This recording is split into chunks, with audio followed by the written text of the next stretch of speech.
Hello, আমি সৌরভ দাস। আমাদের একটি এজেন্সি আছে নকশা টেক সলিউশন। আমরা social media marketing, website design development and SEO service provide করে থাকি।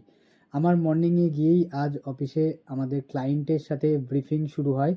ভিডিও কল সেশনস যেটাকে আমরা রাখি প্রতিটা নিউ ক্লায়েন্টের জন্য, যাতে করে আমাদের কি কন্টেন্ট দরকার অ্যাড ভিডিও বানানোর জন্য, যাতে আমরা তাদেরকে পরিষ্কারভাবে সেই জিনিসটা বোঝাতে পারি এবং তারাও ডেলিভারটা খুব সহজভাবে আমাদেরকে করতে পারে। এরপর আমার একটি ইন্টারভিউ শিডিউল হয়ে যায়। আমরা মোস্ট অফ দ্য টাইম আমাদের টিম মেম্বারদের মধ্যে প্যাশনটাকেই বেশি ফলো আপ করার চেষ্টা করি, যে তারা কতটা প্যাশনেট এই ইন্ডাস্ট্রির সম্বন্ধে।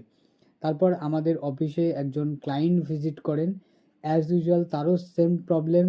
বুটিকের পেজ রয়েছে কিন্তু কনস্ট্যান্ট গ্রোথ তারা লক্ষ্য করতে পারছে না তাদের পেজ থেকে, তাই তারা আমাদের অফিসে আসে হাওড়া। তারপর লেট ইভিনিং আমাদের আরেকজন ক্লায়েন্ট অফিসে আসেন। এনারা 2023 সাল থেকে আমাদের সাথে যুক্ত এবং তাদের ওয়েবসাইট সম্পূর্ণরূপে আমরা মেনটেন করি এবং সেই ওয়েবসাইটের আপগ্রেডেশনের জন্যই তারা আজ অফিসে ভিজিট করে।